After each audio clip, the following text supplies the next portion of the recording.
Hoje é o Dia Internacional da Pedagogia, então os pais que estão nos assistindo sabem muito bem e valorizam ainda muito bem essa questão da importância, né, dos pedagogos, a importância dos professores. E hoje eu vou conversar com a gente, agora, nesse momento, com uma pedagoga, gente, que ela, além de pedagoga, ela é ludopedagoga, que é a Daniela Vollinger. E ela vai explicar para a gente um pouquinho também o que é ludopedagogia. Boa tarde, Daniela.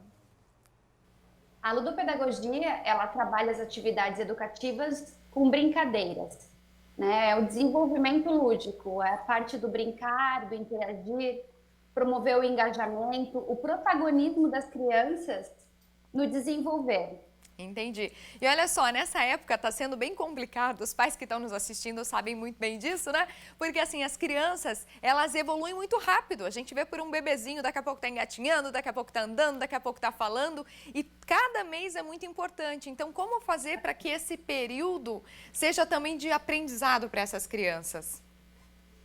Então, nesse momento, principalmente, toda a parte de desenvolvimento da criança, mas principalmente agora, durante a quarentena, que a ludopedagogia deve estar presente e os pais precisam entender um pouquinho do quão isso é importante, certo?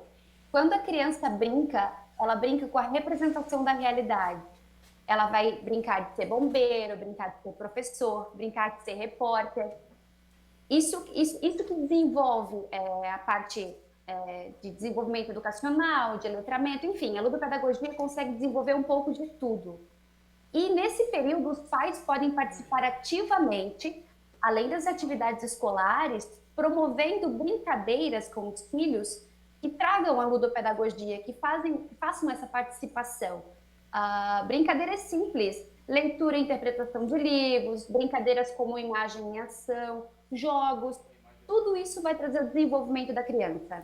Mas assim, eu imagino que os pais também estão em casa, sabem muito bem que não tem tempo para ficar o tempo todo ali dando atenção para as crianças. Então, tem como deixar a criança brincar livremente também? Claro que tem também. A gente pode promover algumas brincadeiras para que as crianças consigam realmente desenvolver por conta própria. Eu sou mãe de um menino de 7 anos e eu aplico a ludopedagogia o tempo inteiro. Eu promovo ambientes para ele onde ele possa realmente brincar com a criatividade. É desligar um pouco do eletrônico, é trazer alguns jogos lúdicos realmente sem tecnologia e também colocar tecnologia de uma maneira assistida. Dá para trabalhar as duas partes, dá para fazer das duas formas. Isso que eu ia te perguntar, porque uma das maneiras de deixar a criança mais quietinha é a questão das telas, né? Então, tem como sim deixar que eles tenham acesso às telas? Tem como então limitar esse tempo? Como fazer assim para driblar essa vontade que eles têm de pegar o tablet, de pegar o celular, de ficar assistindo televisão? Eu acho que tudo é mediado pela participação e pelo envolvimento da criança, certo? Se a brincadeira lúdica é a representação da realidade, os pais passam a ser espelhos. E outra coisa, a inteligência emocional nessa parte é muito importante. Da mesma maneira que os pais estão passando por um momento estressante, as crianças sentem isso, certo? E se os pais tentarem dar uma mediada e participarem ativamente, pelo menos em algum momento do dia com a criança vai passar a respeitar mais as ordens e a parte da disciplina deles. A criança ela se espelha e ela vê através de exemplos e com os exemplos positivos ela passa a realmente a seguir aquilo que o pai fala. Então precisa sim ter um tempo produtivo de envolvimento dos pais para que depois as crianças sigam as orientações deles. Assim os pais vão conseguir colocar limite. É, por exemplo, e daí a questão das telas? É possível deixar com que eles usem os tablets, Sim, celulares? sim. Eu acredito que seja muito produtivo desde que seja jogos e elementos que promovam a parte pedagógica, a parte da educação. A gente tem gratuitamente diversos aplicativos na parte de alfabetização, games. Eu trabalho com desenvolvimento de games e posso falar com toda a propriedade que jogos ensinam e educam, mas os pais precisam estar dando uma policiadinha no que as crianças fazem. Existe até aplicativos que tu consegue instalar no teu celular para meio que policiar o que o teu filho está aplicando.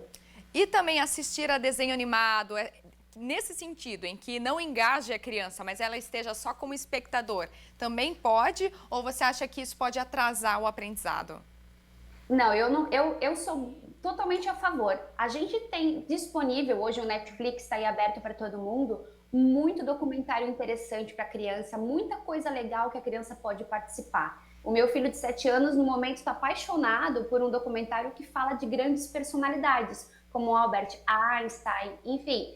Então, a gente tem aí é aquela parte da atenção do pai parar, dar uma olhadinha no que a criança pode, mediar os horários e depois conversar com ele, deixar com que ela te conte, te explique o que, que é aquilo ou o que, que ela viu. Isso vai trazer todo o engajamento e vai trazer toda a diferença nessa parte produtiva da criança, tanto em telas quanto em televisão. Bacana. Daniela, muito obrigada, viu? Tirou super dúvidas. Muito interessante essa entrevista e é bom até para os pais não se sentirem tão culpados, né? Porque às vezes deixa a criança um pouquinho de lado, deixa ela assistir um pouquinho de desenho animado. Então, ó, já sabem que é possível sim, mas claro que delimitar os horários e criar uma rotina. Muito obrigada pela tua participação.